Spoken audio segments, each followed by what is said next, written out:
Action.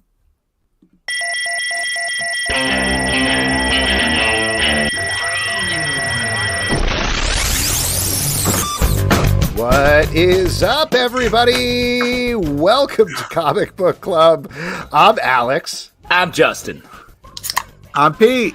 And we are coming to you live from a couple of places on the internet. We are live on Facebook, YouTube, Twitch, Twitter/X, Instagram, your TV, maybe. I don't know. Maybe it's going there. I honestly don't even know anymore.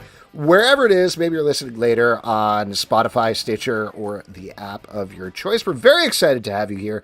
And we have a packed show for you this evening. But before we even bring in any of the guests into the show, we got a little something we got to do right here at the top of the month, every month.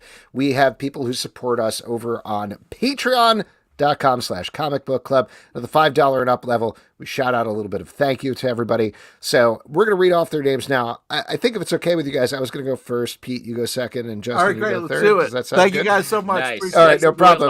Let's do it live. Okay, let's do it live. Oidus Larson, Aaron C. Hollis, Adam DeRose. Adam Marks, Adriel Moreland, Elena Fontenot. Amanda Harris, Andrew Primo, Ashley G. Beercat PhD, Carrie Matthews, Chris Leatherman. Christina Jaramillo, Christina Rensfield, Chris Terlizzi. Clemens Luer, Dan Snow, Daniel Cabral. Daniel Fuentes, Daniel Warden, Closing out the Danny block with Danny Heck. Debbie Gloom, Dennis Scott, Derek Mainhardt. Doug Sodaway, Dylan L-J, Nice. Way to say it all. Eduardo Martinez. Emic Quish, Enrique Jooms, Gerard de Villiers.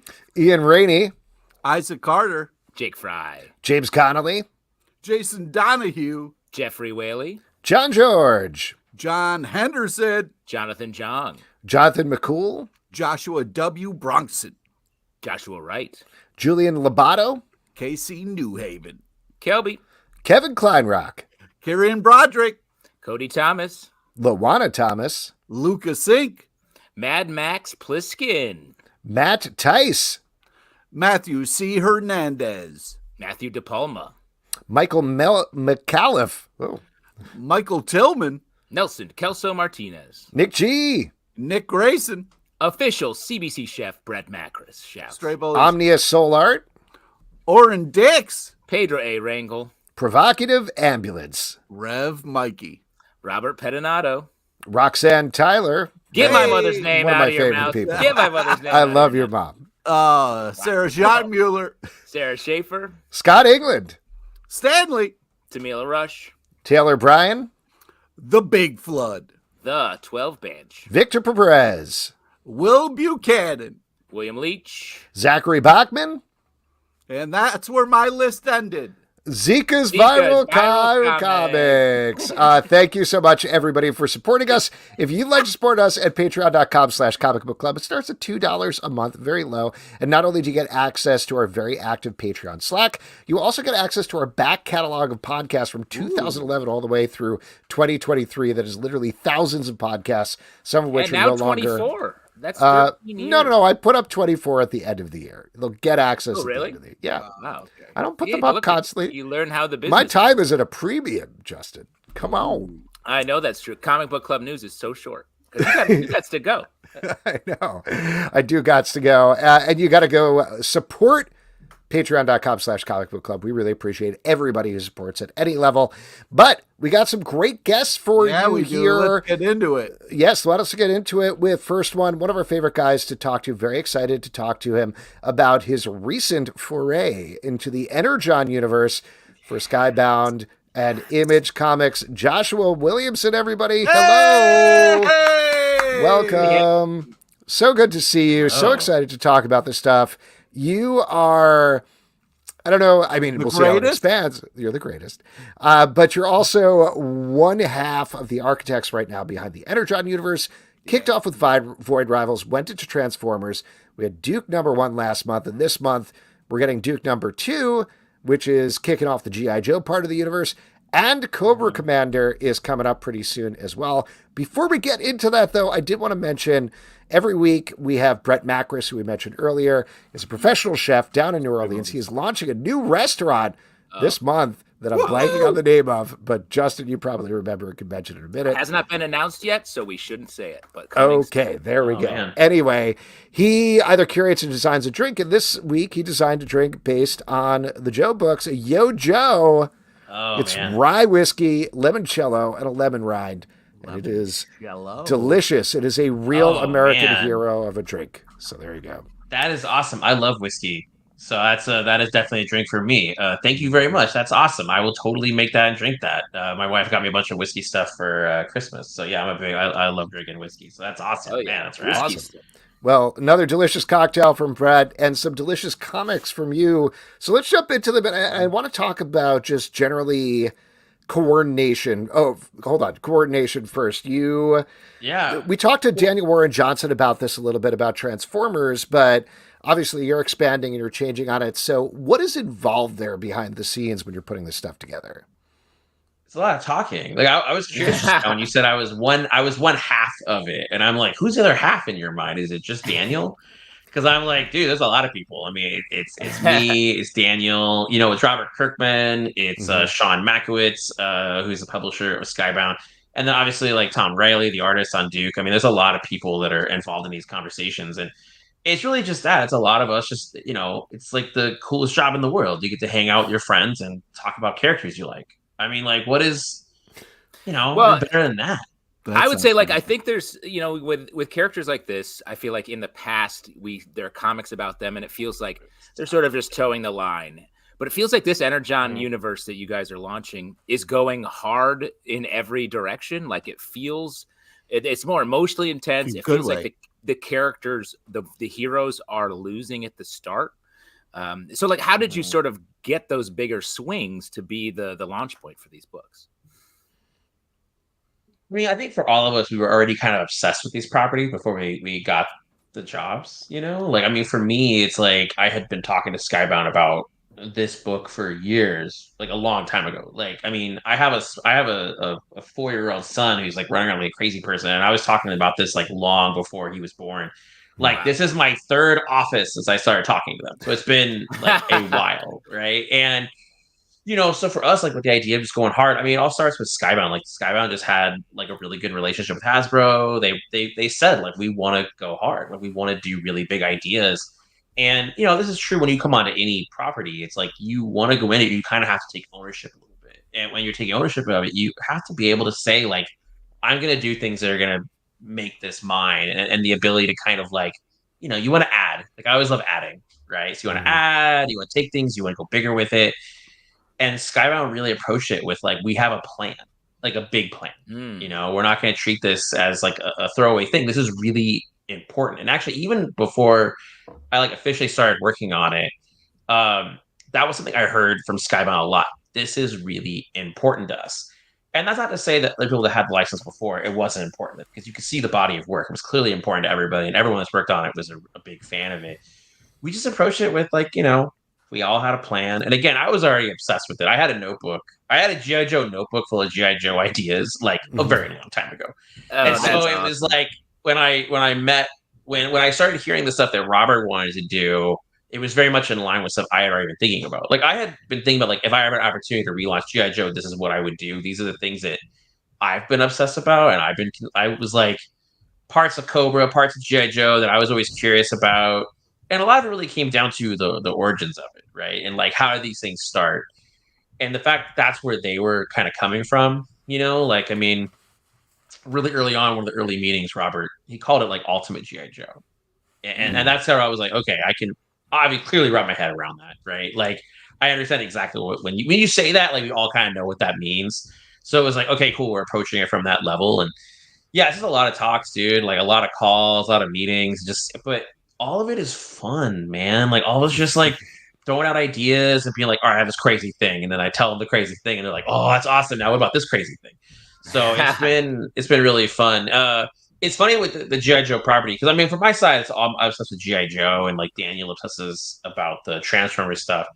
For years, I would hear that Robert loved Transformers, right? Like I've known this. This is like not a secret. Like Robert loved Transformers, and Sean Makowitz loves G.I. Joe, and so I always thought that's how it was going to be. It was going to be like Robert and Daniel working on the Transformer side, and me and Sean. But then once I started talking to Robert about it, I was like, oh no, he's also obsessed about G.I. Joe. He also has like a whole thing with that. Yeah, there was just a lot of his talks, G.I. Joe man. notebook is also thick, I think, at the end of the day. Yeah, probably. I mean, he's been awesome though. He's I don't know, he's been really great to work with. Everybody has been. Like we've all been having a lot of fun. Well, given the obsession with G.I. Joe, why was Duke the right character to kick off a miniseries to introduce G.I. Joe to the world? Because it's Duke, that's why. Well, all right. Never mind. You don't need to answer. Pete, do you know this? One. No, but you know that there's a joke answer that Robert hates that I say in public sometimes because I'm like, that's because Robert won it. No, so I come from G.I. Joe from a different angle, admittedly, right? Like I came in from toys and cartoon, right? Like my age, I'm because of how old I am, I wasn't really coming into it from the comics side of things, right? And Duke's popularity really began because of the cartoon, not because of the comics. And don't get me wrong, he became an important player in the comics, but he's not in the comics in the first like year and a half, right? Like he wasn't this like the guy we know now of like, oh, Duke is the leader of G.I. Joe. That wasn't in the very beginning. For the really when the mythology starts to build, it wasn't with that. So over the years, I've heard this argument, and it's interesting because I still see it to this day, where some people are like, "Yo, I love Duke," and some people are like, "I hate Duke." Right? Like, there's just it's interesting to watch, and then it's funny now that I've said that in interviews, I've seen people be like, "Man, what's he talking about? I love Duke," and some people just jump in with like, "I hate him," you know. So it's like when we were coming at it, I was like, well, you know, he's an interesting point of view character, right? Like if we're starting at the beginning of the story, I think coming with somebody who is, for lack of a better phrase, a little bit of a blank slate, right? But we all know Duke. Like Duke is like the perfect soldier, right? Then I was like, oh, well, let's take this character, show this new universe through his point of view, which is much more grounded, right? Because like Void Rise is in space, Transformers, I mean, they're Transformers. Like, you know, but for him to come at it from a very grounded point of view, but then also to break him down and build him up and then show why he is cool and then also show how he becomes the leader of G.I. Joe. It was like all of these pieces. That's really what made the decision to make it him, you know. It was like, but also, and Robert said this from the very beginning, like we want there to be a bit of it being unpredictable, right? Mm-hmm. Like, you know, that's why he might transform into a truck as well. I mean, you don't know. We'll see what happens. But it's like, you know, you want to have these. It's like how Daniel, like we're totally talking spoilers at this point. It's like how Daniel had Bumblebee get killed in the first issue of Transformers, right? Yeah, it's stuff like that you're like, oh, let's kind of surprise people, take some twists and turns. You know, we could have just started off with like, here's G.I. Joe #1. And just started there, but I knew where I wanted to start, where Robert wanted to start, where Skybound was. We were like, no, let's start in a much more grounded, small place, and then get bigger from there, and really start growing out this world and starting in, you know, this. I don't want to say a smaller place, but a more grounded, intimate place, and that's what I'm able to do with Duke. Like focus in on this one person's story in the beginning, and then gradually introduce more and more of this world all through his point of view, and it's really fun. What's been really enjoyable along the lines of what you're saying is it really does feel like a bunch of people got together who love G.I. Joe and love Transformers and kind of locked themselves in a room and been like, okay, if we get to the keys to this, what are we going to do? And it just jumps off the page, the passion. The oh shit moments in this are glorious and well earned. I'm really excited to kind of dive into it. And starting with Duke just kind of made sense to me, because if you're going to start off with G.I. Joe, it's like, well, what's Duke doing? And is Duke in this world? Because there is different G.I. Joes where Duke isn't kind of the head. So I think kind of like establishing this all early makes so much sense. I'm just so excited to kind of read each new thing. And the fact that Cobra Commander is coming down the pipeline is also very exciting. And that book is super weird. It's so different. I tell people this is a true story, and I tell it, listen, like, you know, I'm glad to hear you say that you like the oh shit moments, because like my goal is every issue to have an oh shit moment. Like I want a fist pumping like hell yeah moment in every issue of this that I do. Like it's a priority for me when I do this. when Cobra Commander, when I wrote Cobra Commander #1, I turned it in.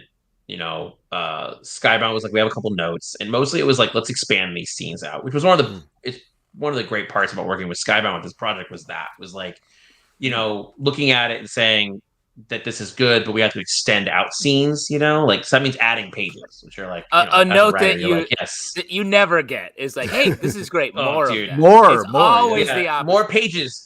No, but more pages. Like, listen, every writer, artist will be the opposite. Artists like, no more pages, no more pages. But for writers, they're like, yes, more pages. And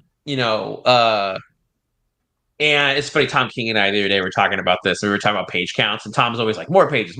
And I'm always like, yes, more pages, but I don't want to kill the artist. Let's find a happy medium, whatever. Respect, yeah. So with Cobra Commander, when I turned in the script, I remember turning it in and being like, okay, this is the moment. This is the test. This is when I get the no. Like, this is when somebody comes in and is like, this is too much. You have to stop. Right? You have to stop. And Sir, I turned it in. Yeah. I mean, listen, this happens every once in a while. Like, you'll turn a script in and somebody calls you and is like, you can't do any of this. Like, this does happen. And so I turned it in. And then you walk away. Like, that's how you do it sometimes. You got to be like, all right, cool. And I, as you are aware, I work on like way too many books. So sometimes I turn a script in and I'm like, I'll think about that again next month. Got to work on this next month.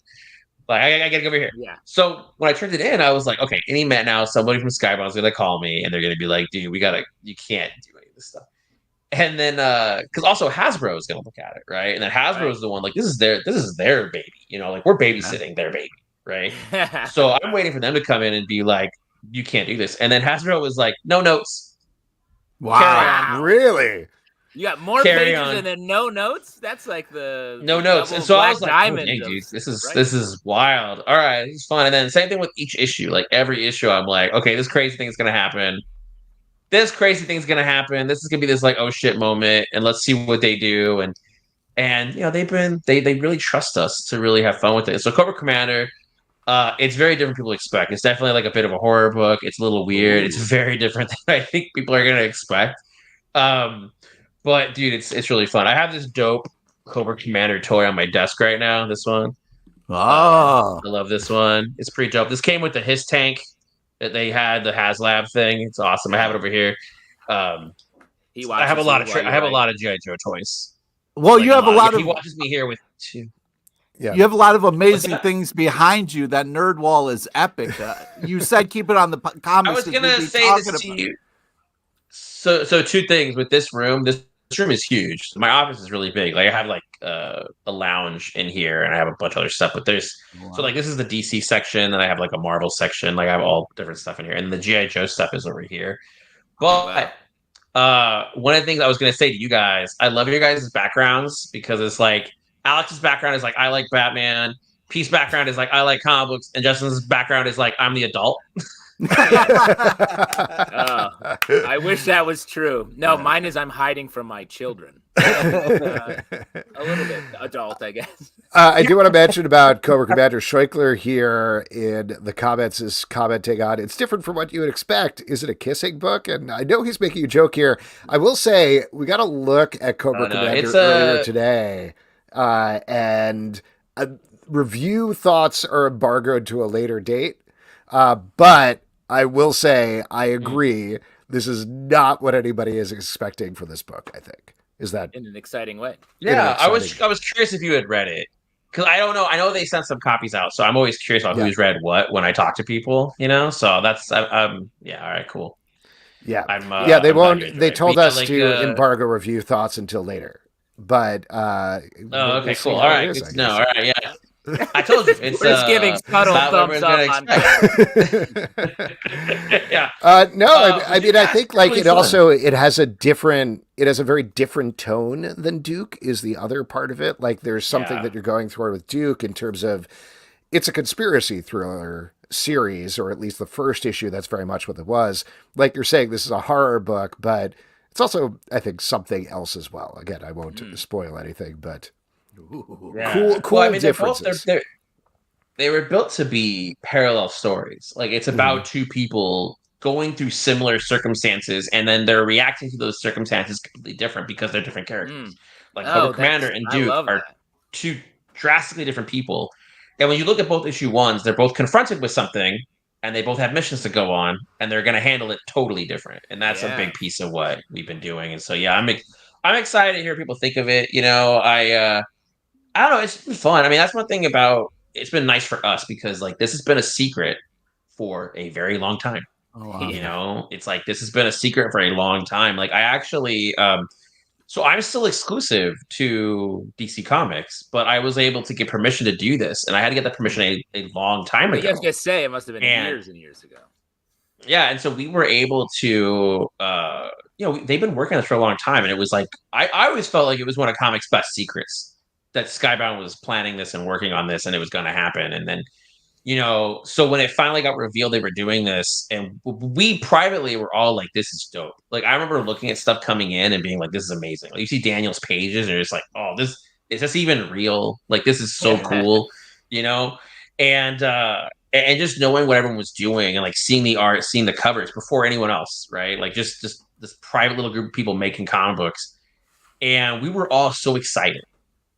And we hit that level where it's like, oh man, we're all just so pumped. And then when it got announced and books started coming out, and to see people are also as excited as we are, it has been awesome, but also like a relief. Like just, Yeah. and it is the best feeling when you're like working really hard on something and you love it. And then you find out that people start loving it too. You're just like, oh man.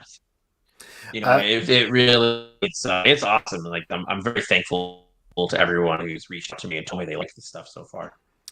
We got a question here from the comments. Easy Reader says, will there any other Skybound characters cross over like from Firepower? I can't really speak to anything that's like Skybound specific plans, I can't really talk about anything that's like a Skybound specific plan. I can mostly only talk about what's going on within the books. But you never know. Well, like there's been times they'll surprise me with stuff. So, well, let me ask you about this then. I know you're also probably not going to tell us. You have 2 more miniseries that are coming out of the Energon universe. I know you're not going to tell us what those are. Probably. Oh yeah, I can't tell you what those are. Do you know when we will know more about them potentially? What day is today? No, I don't know for sure. I can't say. Yeah, I can't say. Dude, I don't know if you heard this before, but like for a really long time, when the books were announced, I wasn't allowed to talk about anything happening in G.I. Joe. Like every interview I did about the stuff, so even when they announced everything and we were at San Diego, I was just sitting there and they were like, don't say anything. And I'm like, what do you mean? They're like, just say you're excited. And I was like, I can't talk about Duke. I can't talk about Cobra Commander. They're like, you definitely can't talk about Cobra Commander. So, I mean, it's they're very protective of it, like, and I appreciate that because I do believe that like one of my favorite parts of comics is surprises. Like I love surprises in comics, and I think having surprises in comics can be hard to come by sometimes. So I understand why they're very protective of stuff like that. And so, yeah, I can't really reveal anything. Especially when you kept a secret for years and years. So you clearly are hardened. Yeah, I had literally shielded. The day it was announced, I had multiple people who I talked to on an often basis. So like Scott Snyder, Tom King, people who I'm friends with were like, what? Like, how dare you not tell us? Years ago. Yeah, no, they were like, what? And then you find out all these people love G.I. Joe and love Transformers that you didn't know, and they have all these opinions on it. I had creators being like, yo, I have a whole G.I. Joe pitch I got to show you. Like, it was one of those things where it was like unleashed. But I didn't tell a soul because I really was like, no, we got to keep this. We got to keep this tight and keep it secret. So I respect the fact that Skybound is really good about keeping secrets. Like, I love that about them. Awesome.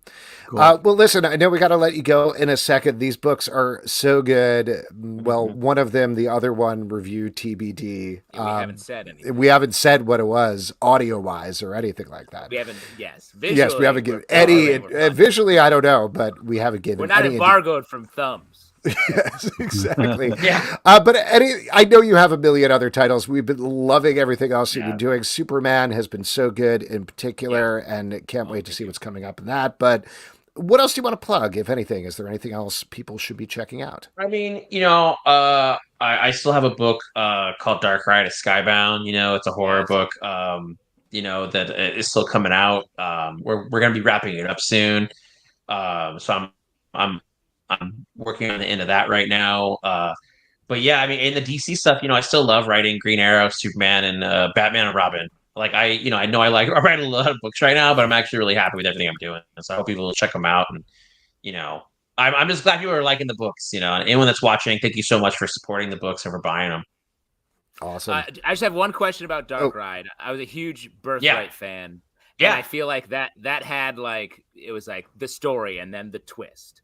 And it feels like Dark Ride, you like twists in the last one. Buckle up, I'm doing exclusively twists. And now you're working on the end. Is that the intention? And how many more twists do you have coming for us? I have a few more twists. It's funny, like when I was doing Birthright, that was, you know, it was much more about family and about like, you know, how your life can change on you unexpectedly, but it was very much fantasy and family merged together. But when I was doing Nailbiter was always like grindhouse craziness, and Mike and I were obsessed with cliffhangers, right? Like we were just obsessed with cliffhangers and doing crazy shit. And so when I started doing Dark Ride, I kind of merged those two things together a bit, where it's like this is a book about family, but it's also this like screwed up family, you know?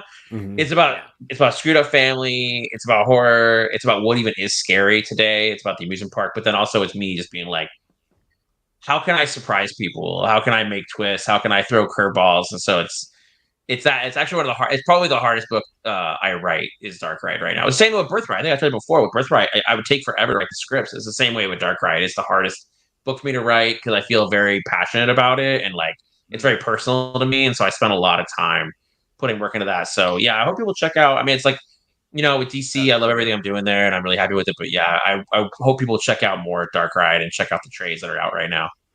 I love it. I mean, my pitch that I'll throw to you, which I know you have no control over, but every issue, I think, guys, I've said when we've reviewed this book, it should be a horror house at Universal Horror Nights. Like that, I would love to just walk through a Dark Ride house. That would be so much fun. Yes. I think about this a lot because as you know, like I'm obsessed with that stuff. I love that stuff. So I'm like, that would be like the dream. I was really jealous that, in Australia, at the Universal Studios in Australia for Hollywood Horror Nights, they built a deceased maze for DC. Oh, did they really? Wow, that's so cool. Yeah, and they built a deceased maze, and they had the comic book pages all blown up and stuff. And Tom Taylor, if you check out Instagram, Tom Taylor did a whole thing when he went to go visit it, and it was awesome. And I was super jealous of that. I was like, that is the raddest thing. Yes. You know, at 1 year, I'll leave you on this, that 1 year, at San Diego Comic-Con, they built a maze dedicated to Court of Owls outside of San Diego Comic-Con. Did you know about this? Yes. No. Yes. I remember that. Dude, and they built the whole, like, there's that scene at the beginning of Scott and Greg's run where he goes around the fountain and stuff. Like, that was built. They built it. You had to walk around it. And there were people in suits wearing the mask coming out to scare you. Oh, my God. For God. us, we were like, this is amazing. But I remember telling Scott about it. He didn't know about it. And then watching him come out of it, and he's like, that is the most surreal thing. Like, they built, you know what I mean? Like, they built something that was like a thing I had to walk through. Yeah, that him and Greg built. And he was like, that was super surreal and weird, but it was just an amazing experience. Like, he was like, I want to go through it again just to like look at stuff, you know, not a haunted house. But yeah, I think at some point in my life, I'm going to end up building some kind of Dark Ride. I feel like that's my destiny at some point. I'm going to have to do something. Yeah, just like, make a deal with the devil. It's fine. It's no big deal. Yeah, it'll be fine. I was every time I go through Mr. Toad's Wild Ride at Disneyland, I think about how I'm like, well, this is just flat. Like, it's all flat art. It's not not all of it is, but it's not animatronics. It's mostly just flat art. It's one of the few rides left that's like that. And I'm like, you could build this. It's like a comic. It's basically a comic. It's fine, except for when you go into hell in the ride. When you go to hell in the ride, there's a big dragon and there's animatronics in that. But anyway, yeah. So Dark Ride, buy Dark Ride. Awesome, Josh. Thank you so much for coming on. Great chatting with you. Thank you guys so much. Yeah, thank you. I gotta get back to work. It's a pleasure. All right, I will. Good luck with the show and everything. Thanks, guys. Right. Thank you. All right, there we go. Once again, that's Joshua Williamson. You can check out Duke #2 is hitting January 31st. Cobra Commander #1, which we have no opinion on, is January 17th. No, not yet. We don't. Opinion coming later. In the meantime, we have an opinion, a good opinion of this next creator that we're going to be talking to and his amazing book. He is the guy behind Death Strikes, the Emperor of Atlantis, Dave Maass. Dave, welcome to the show. Hello. Hey. Hello. Thank you for coming on. Thank you for your patience in waiting. I'm very excited to talk about this book. This is a fascinating project. It's a fascinating graphic novel. I'm going to get some of the continuity wrong, but let me throw it out there and then you tell me what I missed. But basically, back around 1943-ish, I believe, there were two guys living in a concentration camp / ghetto called Terezin. Is that how you pronounce it? Yeah, Terezin in Czechoslovakia. And this was essentially this is a terrible way of saying it, but a promotional concentration camp where they're like, hey, everything's actually fine. People are allowed to make art. These two guys made a bunch of art, including pieces of an opera that was frequently revised, and then they died. However, you have taken a lot of that material and formed it together into a graphic novel. What did I miss, Dave? And how did you end up putting together this project? How did you get to this point? Yeah. Well, I mean, you got it pretty well. But yeah, so I would say about maybe like 20 years or so ago, long before people were using the internet and you had to learn about stuff by going to big box stores at the mall, I was wandering around at Best Buy in Phoenix, Arizona, technically Paradise Valley, Arizona, and this collection, it was actually the sampler of music that had been suppressed by the Nazis, just jumped off the shelf at me. It had this cover that was designed by Art Spiegelman. I was just this mall punk into, Offspring and Pennywise and stuff like that. And I had no idea that there were these other genres of music that were just rebellious. Took it home, became obsessed with it. And particularly this one opera called Der Kaiser von Atlantis by Victor Ullmann and Peter Keen. That is just the wildest, most modern, dark, but like also comedic thing that you've ever seen or listened to. On its own, it was just incredible. But then you learn this backstory about how this was just a big, punch in the nuts to the Nazis at the time, that this was the last act of rebellion by these two creators.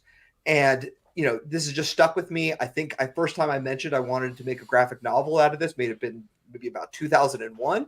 And so this has been, a couple of decade process trying to make this happen and turn it into something, which I can show you the hard copy, which I don't think you've seen before. But here it is here. Ooh, it's a beautiful little object. Wow, look at that. I think there are only 3 of these around, although I did get a notice from FedEx that there is a Maass from Dark Horse arriving in the mail tomorrow. That's so exciting. Well, I'm today, and then we could, open it together. But, an unboxing video. Yeah. You know what? Bring it up with FedEx. They're not. I'll talk to them. We talk to them all the time on this show. I do want to take a little step back before we get into the book, because I don't think it's a direct line between finding an album in Best Buy and saying this needs to be a graphic novel. Why was that the thought that occurred to you? Why was the graphic novel, the format, the right way of translating this? So a couple of things. And it's hard to talk about without getting into the plot a little bit. So maybe I can talk a little bit about that for first. Sure. So this is this dystopian satire that imagines a world, an alternative universe where Atlantis never sank and instead became this huge warring superpower controlled by this evil dictator who's obsessed with technology named Emperor Overall. And one day, Emperor Overall, having conquered the rest of the world, decides, hey, I'm out of people to conquer. Let's just declare all-out war, everybody against everybody. And the Grim Reaper himself, Death, is sitting in the wings, hears that. He's already exhausted from having to deal with tanks and missiles and bombs and machine guns anyways. And he hears this thing about everybody having to fight everybody else, and he decides to go on strike. And he goes on strike, creating this hellscape of the living dead. And that's kind of where the story takes off.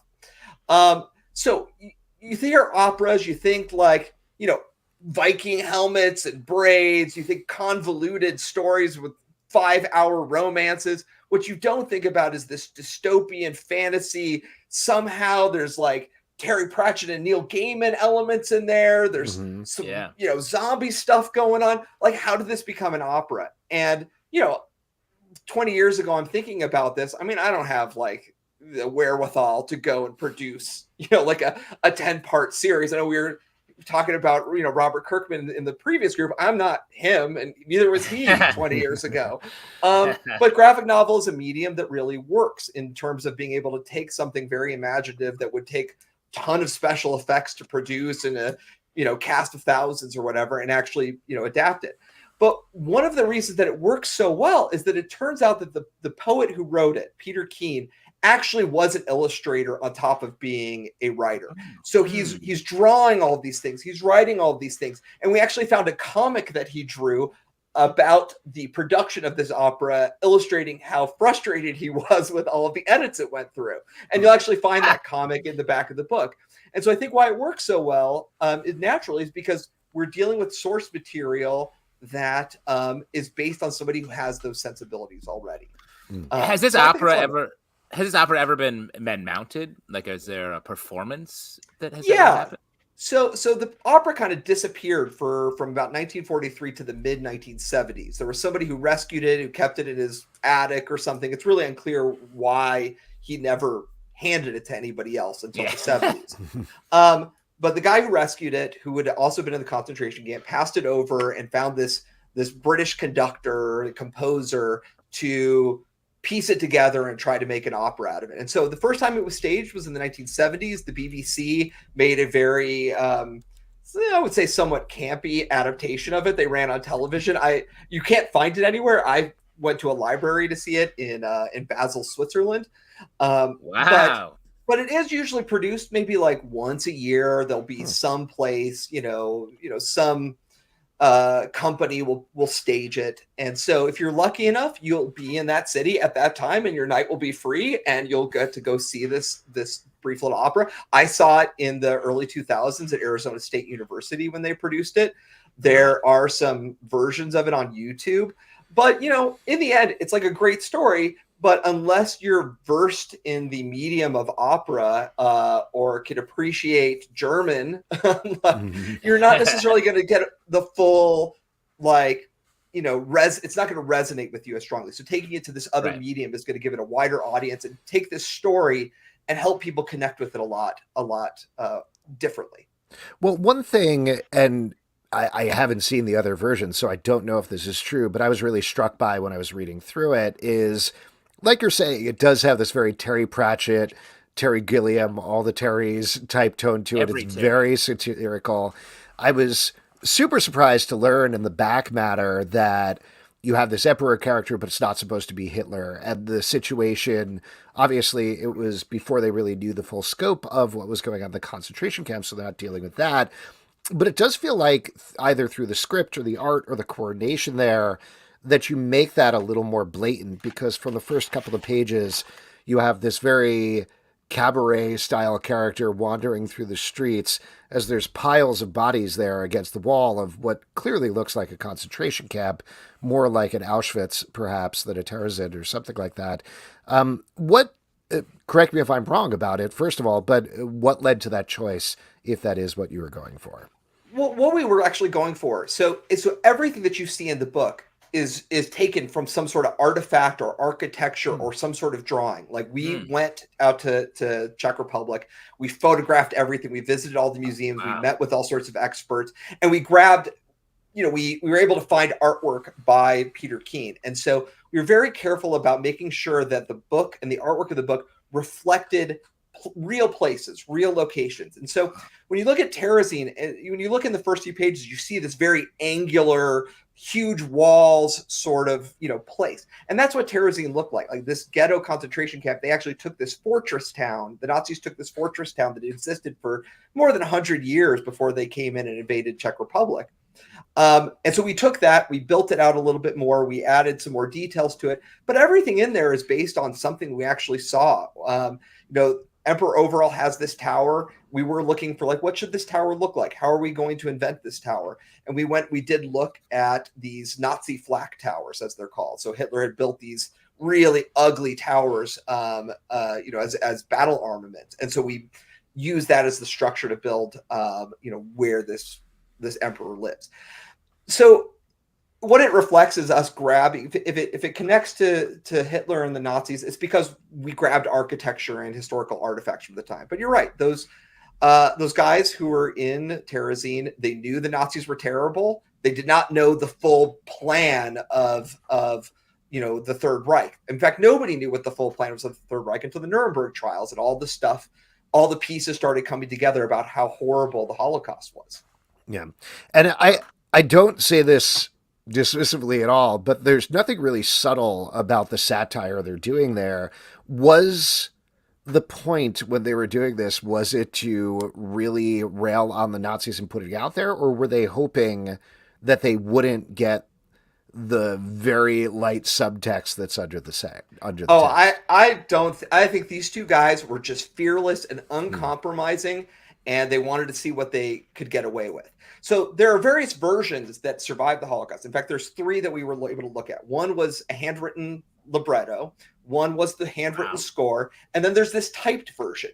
And the typed version is very clearly the one that went through the camp censors, where somebody looked at it and said, "This so is interesting. Yeah, this is too close to Hitler. We're going to change it from emperor to the king. We don't like that you have these rebels, so we're going to change them to bandits. We don't want, they made all these things and really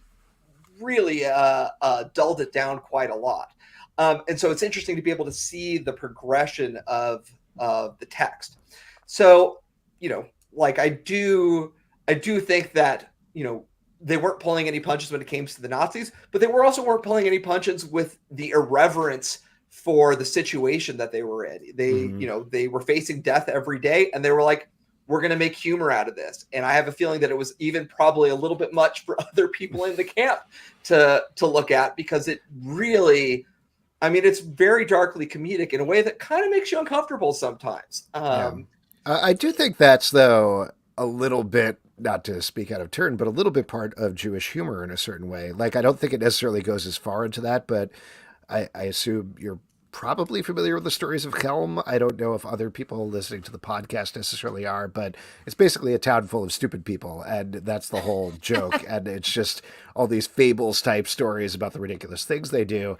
But it comes out of darkness. Same thing with like the stories of the Golem and other things. So I do think that is a very deep down Jewish humor thing, to push against these things harder and embrace the darkness and push farther against them.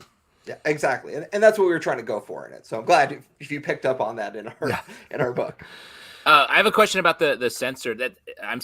It's so interesting. The idea that they were censoring it, but they still were like, but this is good. We just want to have a couple notes. It's very funny / strange to me.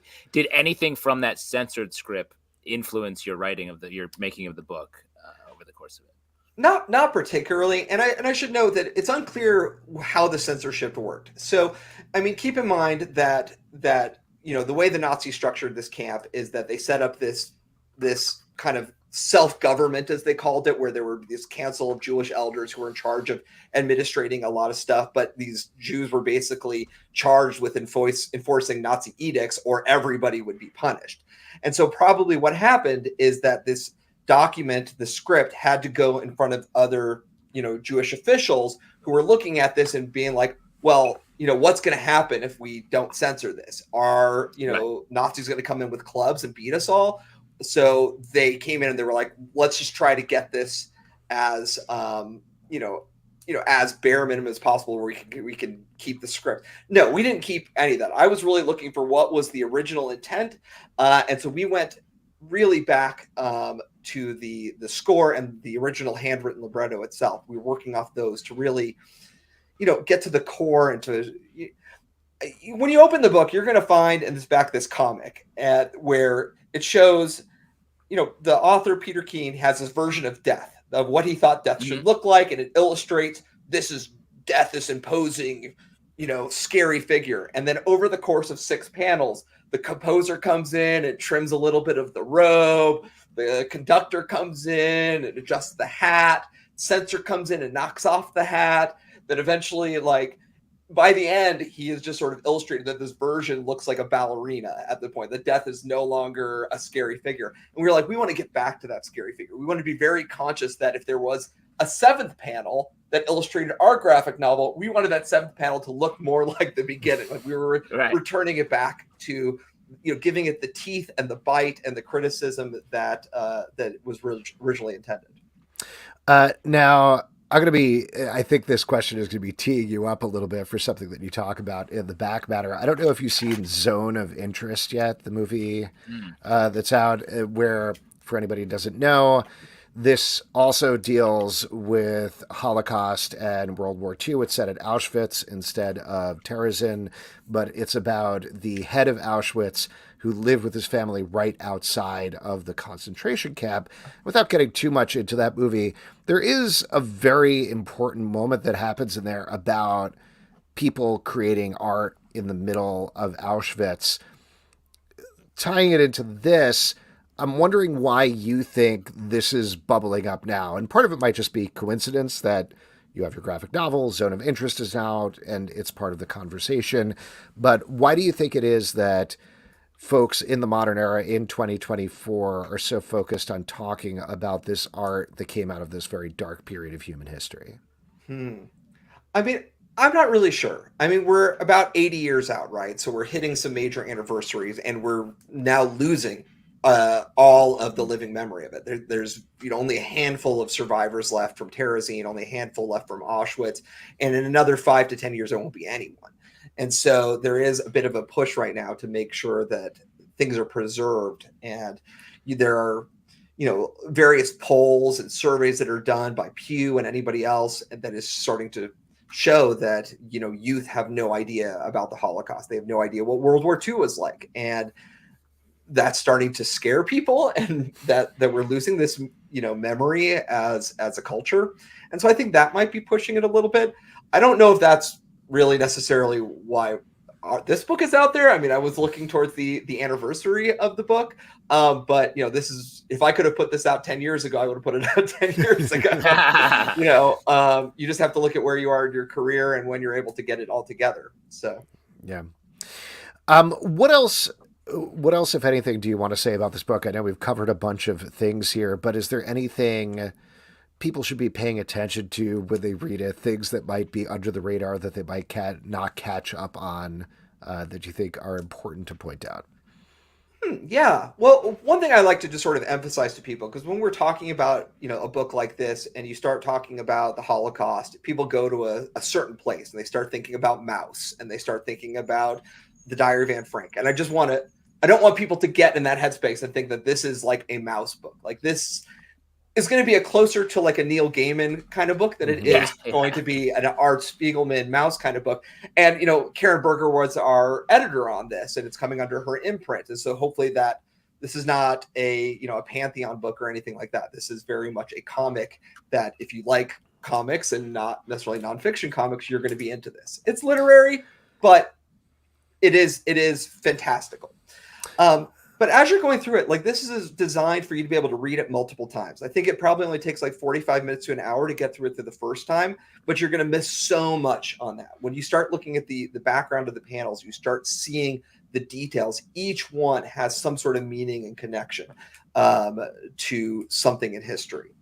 And I think I hope when people read it, though, that they lose for a moment as they're going through it the backstory of it, and they actually get lost in the story itself. Yeah. And then when they think about where it came from, it gives them that sort of added punch of depth, because our source material was so strong that it should work on its own as a narrative. It should work on its own as a story. And you shouldn't have to be like, well, Holocaust, concentration camps. And you should be like, no, there's a story here that you can, a world that you can enter and feel like you're a part of.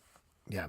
That's well, great. Having read it, I definitely think it works on that level. It is, it feels a weird thing to say with a Holocaust book, but it's a fun book to read. But the context adds so much after you've read it as well, and over the course of it. And that's why we didn't put up an essay up front of the book. Yeah, exactly. You get to the essay in the back, and we didn't want to we had to give you some background at the beginning, but we didn't want to overload you with academic stuff until you got to the back. Yeah. Well, great book, Dave. Absolutely love it. Congratulations on it. Congrats. And Great book. good luck. I'm looking forward to the rest of the world checking it out. Thanks. If I can say one more thing, if you Yeah, are please. in the Southern California area, we'll be doing an event at Warwick's on February 1st in San Diego, California, or La Jolla. Oh, La nice. Jolla is part of San Diego, but they feel like they're different. And then if you're in the Los Angeles area on February 4th, we'll be doing an actual formal book launch at the Holocaust Museum, Los Angeles. Oh, awesome. Great. Very cool. Dave, thank you so much again for coming on. Have a lovely night. Thank you for having us. Good night, Dave. Great book. All right, there we go. Once again, the book is called Death Strikes, the Emperor of Atlantis. It's out from Dark Horse Comics on January 24th from Burger Books. As mentioned, Karen Booger, legendary of Vertigo. Yeah. So definitely check it out. It is great stuff. And folks, we're going to move on with our next section, which is my favorite section because you all make it up. It's your audience questions. Yeah, it is. And for audience questions, all you got to do is drop a question on Facebook, YouTube, or X/Twitter or Twitch. One of those, not Instagram. They haven't figured that out yet. Oh, not the gram. Not the gram. Actually, we do have people chatting on the gram, but it's a little harder for me to go back to get in that. Get in that. Squirrel hands. Is get that in that. Is? That's all right, but I'll check out the gram, see if there's anything popping. Okay, sweet. Meanwhile, what are you guys drinking? I am still drinking this Yo Joe, which is very delicious. Oh, Yo Joe, what a great name. Yeah. Uh-huh. By the way, limoncello, that's one of the Joes, right, Pete? Limoncello? Yeah. No. Yeah, limoncello. Limoncello is the Italian G.I. Joe, right? Who came knock, in knock, said, who's hey, Duke, what gotta make of the pizza? Knock, knock, who's there? Landshark. Landshark? Okay. Justin, what are you drinking tonight?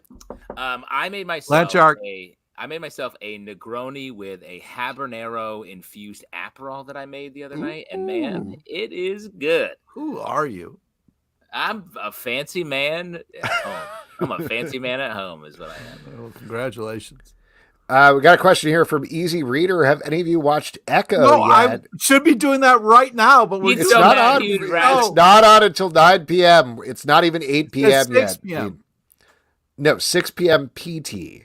It's 9 p.m. ET. PT, that's your time zone. PT. Pete. Your personal time zone. PT stands for personal time zone.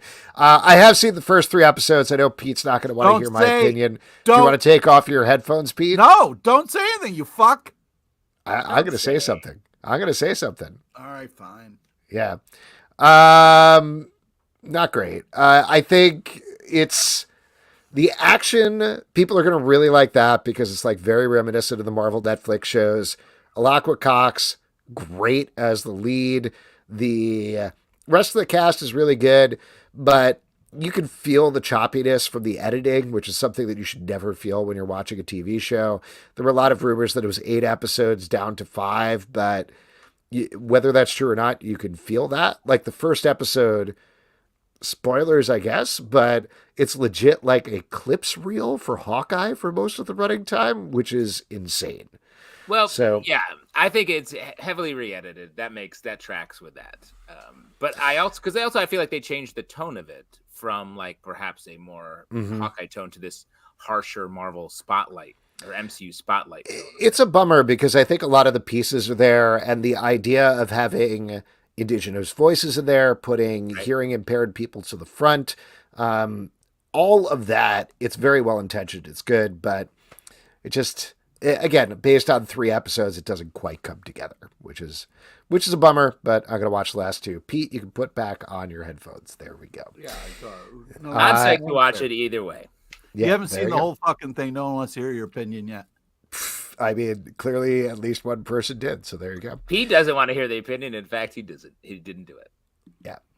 Edward Doherty says, which comic characters remind you most of Nat Townsend? Oh, that's a great question. Nat Townsend, of course. Kind of like the Question a little bit. You know what I mean? Mm-hmm. The Riddler? The Riddler? Yeah. He's like that annoying background guy that's not quite the main villain, but he's kind of keeps popping in every once in a while. You know what I mean? You mean the Riddler from Batman 66, who's spinning his staff and cackling the whole time? Yeah. He puts flair on it. You know what I mean? He's like the 3rd member of the Royal Flush Gang. Yeah. Yeah. Wow. These are some of the heaviest roasts we've had on this show in quite some time. And he's not even here to defend himself. Yeah. Oh, he's here. Stray Bullet said, "What is Justin's shirt?" I think I know it, but it's like a vague memory.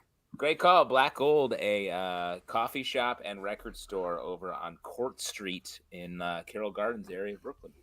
I'm glad it said record store as well.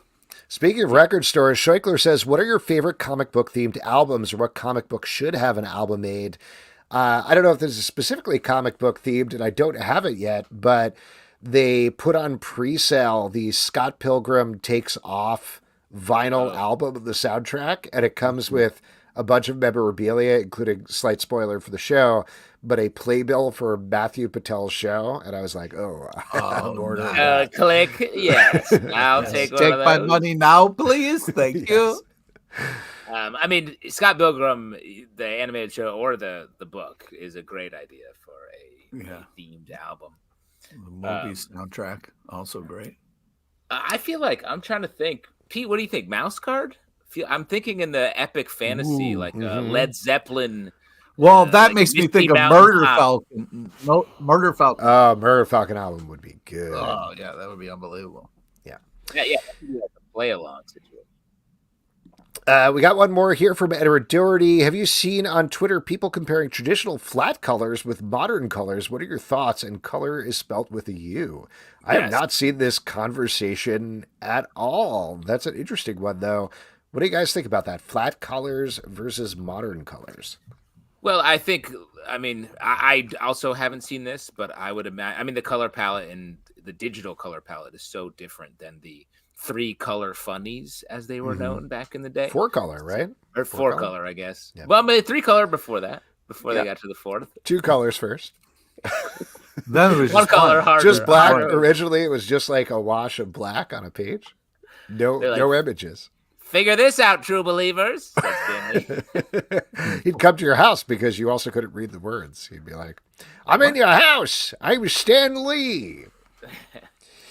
I think there's a place for both of them, right? Like, I'm thinking specifically of Birds of Prey, which obviously mentioned the same thing, which is it uses modern coloring techniques, but with a tone of the traditional flat colors, and I think there's an appeal for both of them. I don't know. It depends on what you're doing. It's more opportunity to match the work you're doing to the type of story you're telling. Like Birds of Prey, I think, is such a strong artistic choice that we love. But other more like modern looks, I think, have sort of that. There's more of a grayscale, more of a like palette to it throughout. Yeah, grayscale, the black and white comics. That's where the real story is. You know what I mean? What? You only like 2 colors. It's simpler. Yeah. Are you colorblind, Pete? And at least one of them isn't even a color, technically. Yes. You are colorblind. Mm-hmm. There you go. Frederico Rosa, what is your favorite mythology adaptation in comics? Mythology adaptation? Fables. Oh, Incredible Hercules. Yeah, Hercules is great. That's not an adaptation. That's a stretch of an adaptation. Yeah. I don't know. I don't remember what the specific content was, but I used to love the actual original classics illustrateds back in the day. My dad had a box of them from when he was a kid, and they lived at my grandmother's house at every single family holiday. I would just sit there. I'd read through all the classics illustrated, read through all of his Mad magazines. That was the best. Yeah. Wow. I have 2 answers for this. The Wonder Woman, when we get into the real, like the George Perez, the famed George Perez run, I think is very mythologically based. That's very cool. Cliff Chang's run also. Chang also had a lot of that, more modernized, but definitely bringing those characters forward. But I'll throw out that maybe the most adapted version would be the Peter David Incredible Hulk Pantheon, which brought those characters in a somewhat nonsensical way to the modern world as Hulk's buddies. All right, I think we got one last question here. Actually, this is from Edward again. I have a 16-month-old. What is the very first comic you gave your children? Ooh. Very first comic I gave my children. Well, I can say the first comic that I gave my niece is we went to the comic book store and she picked out a Gwenpool comic that I was crazy disappointed in. Wow. But she read the crap out of it, so I was happy. But I was like, "You sure you don't? There are all these other great characters." Oh man, what a bummer! Bummer. Story. Yeah. Also, that's a pretty extreme character. Deep continuity to really present to a child. The Wonder Woman again. We have a like more of a kids book, less comic that is like. But like Batgirl, Wonder Woman, Bumblebee, a lot of the female DC superheroes, like just being powerful. And so that got my kids into Wonder Woman. And then we've gone to the comic store and picked up some other Wonder Woman comics. Oh, nice. Yeah, I don't remember what was the first one. I know. While you're thinking, can I just follow up with Justin real quick? Yeah, sure. Justin, did you take him to a comic/bagel shop, or which comic book shop did you go to? /bagel shop. No, Well, I'm making fun of your coffee / Hey, I don't know this business. It's just the way they do it.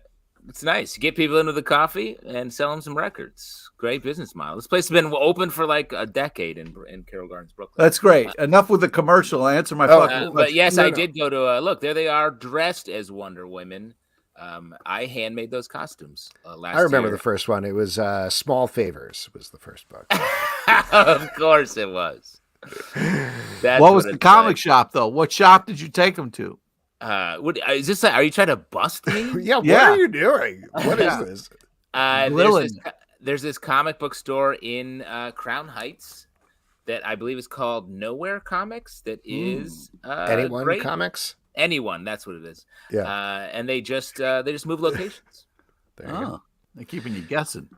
They're keeping you guessing. And Pete, you're going to keep us guessing with the next section, which is trivia. And well, for that, before I got I'm to gonna trivia, I was, I don't know if you remember or not, but I was going through all my comics and I found Todd McFarlane sent me something that I found in my old comics that I was going through these boxes. What's crazy is you can't tell, but I'm taking boxes off the shelf and I'm reorganizing, alphabetizing everything. It's an absolute nightmare. Do you know I've pulled off maybe like 10 boxes off these shelves? So far, two out of 10, I have two full boxes of just Wolverine comics. Like I couldn't believe all the damn Wolverine comics. Why are you mad? I'm not mad. I can't believe it. So that tracks so intense. That is the most thing that I can ever believe in my entire life. Oh, okay. I believe more in that than my family, and always have. All right, so I wrote into Spawn Comics, Spawn the Dark Ages, a fan letter. And what year is this? What year is this? Okay, so I moved to New York City in '99. This is either like 00 or 01. Yeah. You're writing into Spawn. I was writing to Spawn, and then I got this letter in the mail from Todd McFarlane Productions, 123rd Street, baby. That's where I used to live. Wow. People are going to visit that address, Pete. You know that, right? To be like, that's Pete's ancestral homestead. Should. You go see the bodega on the corner and tell them Pete sent you. I bet they still remember you. Wait, what did you order? What was your go-to order at the bodega on the corner? Chopped cheese, laid out flat, no bun, macaroni salad on top. Called it an improvised garbage plate. That's not my chopped cheese order, but chopped cheese was my go-to. But in the morning, the breakfast sandwich was ham, egg, and cheese, hot sauce. Wow. Ham, egg, and cheese, the least ordered amongst New Yorkers, I would argue. Mm-hmm. Interesting. So I got this. This came in there, and then so it's signed for anybody listening. It's a baseball signed by Todd McFarlane. It's not a baseball. It's a postcard about a plug for the McFarlane collection. Right, but didn't he famously collected baseballs or something like that? And he collected all sorts of stuff. Yeah, and then I got this letter that was the letter signed from Susie Thomas, Todd McFarlane Productions. That's the end of the letter. Start at the beginning of the letter. No, I know, but I said that's who it was signed by. That's fine. That's still the end. Start at the beginning. All right, here we go. Here's the date right here. May 16, 2000. Wow. Dear Pete, thank you for your great letter. I want to let you know that your letter was selected for the upcoming issue of Spawn the Dark Ages number 15, which will ship in late May. Todd will personally respond to it. That never happened. I have enclosed an autograph card from the McFarlane collection. If you have access to the internet, check out our website, spawn.com. Wait, is your letter in the back of that book? Yeah. Well, can you read the letter? Oh, man. I got to find, I don't know where my Spawn comics are. That's very funny that you read us the response, like corporate response. No, your letter. Find your letter. We'll find it. I do want to mention. To be continued then. I'll find the letter. On that day, May 16th, 2000, famous deaths, Bodacious the Bull, a rodeo bull, died. Famous deaths? Famous deaths. That's the first thing you were Googling? I Googled things that happened on May 16th, 2000 because I was curious. Oh, wow. Very cool. We'll have a follow-up where Pete will eventually find the letter he wrote to Spawn. In the meantime, I do want to mention another podcast. We have another podcast we're doing a little exchange for on this show. On this episode of Comic Book Club, we're excited to feature a really funny podcast, perfect for anyone who hates censorship. It's called Band Camp. The hilarious duo of Jennifer Dad hosts it. Band Camp is a comedy podcast where they read banned books and try to figure out why they were banned in the first place. This season, they're reading Mark Twain's classic, The Adventures of Huckleberry Finn. I'll tell you why that was banned.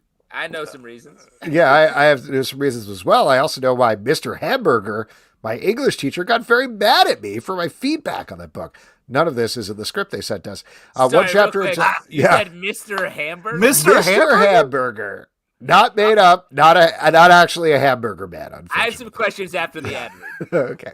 Did he say things like robble, robble? He did say robble, robble a lot.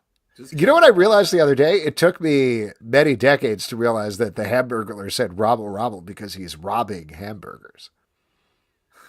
Is that true? I think so. I don't know if that's necessarily true. That's your logic. I think it's You're like, I know why he says that. Why else would they say robble, robble? But why robble? I'm going to robble you. It's like a cute way of sticking someone Well, up. this is the other night I was getting mugged. I was coming home late and somebody was mugging me and they were like, robble, robble. And I was like, I get it. Thank you. Oh, nice. And that was your former teacher, Mr. Hamburger. Mr. Hamburger. He's hit on hard times. Anyway, back to this ad. One chapter at a time out loud. If you think banning books will lead to a not-so-great future, then Bandcamp is for you. Whether you're like Jennifer, curious to read the book for the first time, or like Dan and a little too lazy to read it yourself, you'll love Bandcamp. Look for Bandcamp. That's band with 2 N's on your favorite podcast player and subscribe today.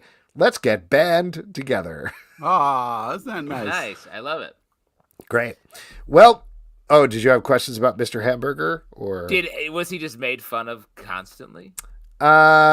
Strangely not, which was weird. Wow. But I will tell you the story about Huckleberry Finn real quick, if you're curious. Well, let me just say, your teacher, Mr. Hamburger, my English teacher was named Mr. Shart. Wow. That's way worse. Yes, correct. The quick story about Adventures of Huckleberry Finn, if anybody doesn't know, it is about Tom Sawyer, Huckleberry Finn, and a guy named Joe that I won't elaborate on, traveling down the river on a raft together. And as was it Jim? Yeah, Jim. Yes, there you go. It's been a while since I won't elaborate on the first part of it. Yes, thank you. Anyway, as they stop off at different places, pretty much every place, if I remember correctly, is kind of a parody of a Shakespeare play. And they stop off at one place where there's these 2 warring families. They get caught in the middle. There's a girl that's in love with a guy from one of the other families. And everybody dies except for them. And there's a very funny scene at the end where they're like, well, now we're both alive and we can be together. And I was like, when we were talking about it in class, Mr. Hamburger asked, what is this about, this section of the book? And I was like, well, it's a parody on Romeo and Juliet. He's like, not quite. I was like, no, I think it's Romeo and Juliet. He's like, no, actually, it's the Hatfields and the McCoys. And I was like, yes, it's that, but also it's very clearly, and he got so mad at me, and I think I got thrown out of class. Nice. But Anyway, there you go. He was I like, can see "Get why out you of here, wanted to you share this, future buddy." podcaster!" I hate You're gonna be a loser who talks about comic books until you die. Glavin, technically, yes, you are correct, but also I am correct. Oh, sorry. Was that the guy who wrote a letter into Medieval Spawn or whatever it was? Yo, taking shots, Pete LePage, Mr. Hamburger. Nobody walks out of this alive. Alex is on fire right now. Why don't we move to our next section, which is trivia? For that, we're going to turn it over to Pete LePage. Hey, this is the part we can give back to you, a lovely audience. It's an opportunity to win $25 free to Midtown Comics online, because if you had $25, you go to a comic book shop. So we need a brave volunteer. If someone wants to just comment, pick David me. Quinley. Oh, did David Quinley already say me? He said, "I'll do it." Ooh, so quick. All right, there we go. Why don't we do David Quinley then? I think great. he got blocked out last time, so there you go. All right, great. All right, back. Today's trivia is on fun facts about comic book artists and a small nod to the legend Tom Smothers. R.I.P. Yo-Yo Man. Yes, shouts to Tom Smothers. I love it. All right, please listen to all three options before making your selection. Here we go. Question number 1. Which amazing artist is from Canada and won lots of awards, including Best Artist, Best Colorist? Is it A, Fiona Staples, B, Feeling Paperclips, or C, John Hands Tester? Wow. The level of nonsense in 2024 is up. High level. Did we? I think this is in the next stack. We have Feeling Paperclip's new book, which is Yeah. very bad. Feeling Paperclips, he said. D, Letterkenny. Shout outs to Letterkenny. Final season. What a great show. A? A is correct. Well done. there. Fiona Staples is from Canada. She won many awards. Here we go. Question number 2. Or Feeling Paperclips. No, that wasn't the right choice. All right, here we go. Question number 2. This artist studied improv and performed for years. Plus, she won multiple Eisners. Is it A, Jill Thompson, B, F, Paul Tompkins, or C, Paul F. Tompkins? Oh, Nice. real changing around of the letters there. Yeah, it really. It makes a Don't big expose his where you process. put Oh, the sorry. F. It really Sorry makes a about big that. difference. Oh my gosh, Yeah, it really does. F. Yeah. Pete LePage. Yeah, exactly. that's a hard one though. It's hard to figure out which of the three answers is correct. Yeah, it's tough. That's why I'm not giving any hints. It should Is be. it A? It is A. Oh Wow, my God! there we go. Oh. David got 2 out of 2. All right, here we go. Last one. This amazing artist was also born in Canada, but raised in Southern California. Is it A, Canadian tuxedo board shorts, B, Chris Bachalo, or C, Rusty Schwimmer? I would love to know how you got from B to A, not to indicate which one it is, but Yeah, I would have a question where you started on this one. Did you start with C and go backwards to A? would you start with A and then ended up with B? Can we just get a camera on during your trivia process? I'd like to record the 17 seconds it takes you to do the right. There's some Googling. I assume Googling Well, I'll break it down Canadian for you comic guys. book I'll artist break it was- down for you guys. And David is correct. It is B. But I was thinking, okay, what's Canadian? Well, a Canadian tuxedo. How do we get California in there? And that's how I added the board shorts. You know what I mean? Nothing's more Californian than surfing. You know what I mean? Oh, nice. David, congratulations. You have won a $25 gift card to Midtown Comics. Shoot us an email and we will get it to you. Pete, what is the Secret Smothers Brothers, I'm going to assume, movie you are hinting at? I was, of course, talking about the 2009 movie, The Informant. Tommy Both the Smothers. brothers made a cameo. In I it. love the Smothers Brothers when I was a kid. They Oh, were yeah. definitely like something I watched. I had Yo-Yo Man. Oh, Yo-Yo Man. I had yo-yos when I was a kid, but just the way, like as a kid who was like, what? How are things funny? To see them play Crazy Man, Straight Man, they were just so good at it. They were And so like, good. Tom at it. Smothers playing dumb is just. If you've never seen the Smothers Brothers, look up some old clips. of them just doing a regular late You night want to talk bit. about amazing straight man? Like, It's shocking. Like, and Tom got all the hype because he was doing the punchlines, but the straight manning of his brother is amazing. Yeah, I saw them live once. I don't remember where or when, but it was the best. They were so good. Oh, wow. As we all know, new comic books are coming out all the time. Pete, what are you looking forward to that's coming out? Oh, this man, week? so much. I can't wait to talk to you guys in the stack. Transformers #4 is amazing. Fables 161 is amazing. Petrolhead #3 is amazing. And, of course, Tear Us Apart #4. Also just phenomenal. I'm sorry, guys. I took a lot of... That is a lot. There's so many. I have questions to talk to you about, Pete. I want to shout out. I'll shout out a couple as well. Ultimate Spider-Man #1, the Hickman book, is I'm curious what's happening here. I feel like it's going to be a wild ride. It certainly feels great start. Well, we'll see. Yeah, potentially a great start. And I'm gonna maybe eat Alex's lunch a little bit and hype up Crave #2. Go. Really, this book, the premise is an app that sort of gives you all of your sexual desires when pairing with someone else on this. And would you say maybe the whole campus. issue is fucking? Maybe would you say that? Again, we don't know because it comes out tomorrow, Pete. Okay. And this show takes place today. Huge difference, but I that book is the first issue was great, so very much looking forward. Bunch of big books coming out this week or have already come out if they're from DC. You mentioned Ultimate Spider-Man, which is a huge one. Action Comics 1061, Jason Aaron writing Superman for the first time. That's pretty huge. We got Garth Ennis on James Bond, which will be interesting to talk about.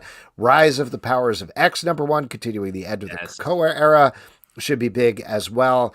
And lots more stuff. The only other one that I was really curious to check out, just because we talked about how surprisingly strong this line is Disney Villains Cruella de Vil #1 from Sweetie Boo. I've liked all the titles, so I'm curious to see how this one turns out as well, because it hasn't come out yet, right, Pete? So we don't actually know. We don't know. But I do have one more to shout out real quick. Yeah. Deep Cuts #4, Kyle Higgins and Joe Clark with Ramon Perez on art. The first 3 issues of this book are so good. It's about like musicians from the 20th century, early 20th century musicians and their lives, and just like the jazz and blues scene around different parts of America. Man, it's a great book. Very much looking forward to this. Yeah, and I'll throw out one other thing that I was excited based on the title alone. Acid Chimp versus Business Dog #1 from Ahoy Comics. Not what you think. Not what you think, but you got Mark Russell and Steve Pugh on that, and that's always a good time. And all of those books, surprisingly, are going to be in our Stack podcast, which comes out Wednesday at 9 a.m. in the Comic Book feed in its own dedicated Stack feed, so check it out. And folks, that is it for this week's show. Couple of people we want to thank. Want to thank Joshua Williamson for coming on. Check out Cobra Commander #1, January 17th, Duke #2 on January 31st, both from Skybound and Image Comics.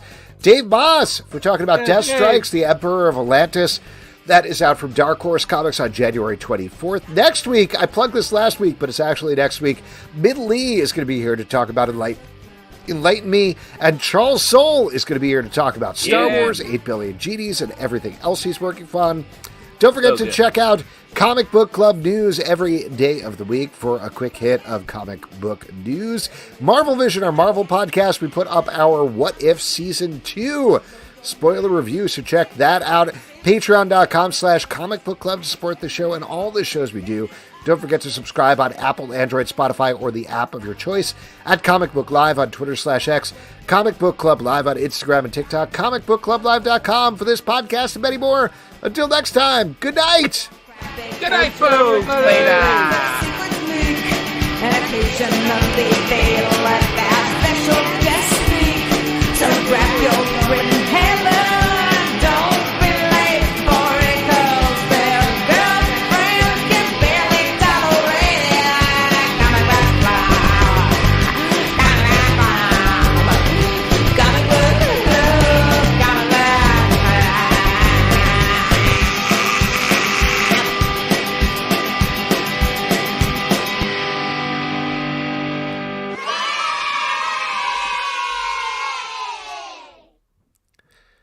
Thanks, everybody. Have a great night. Thank you. Good night.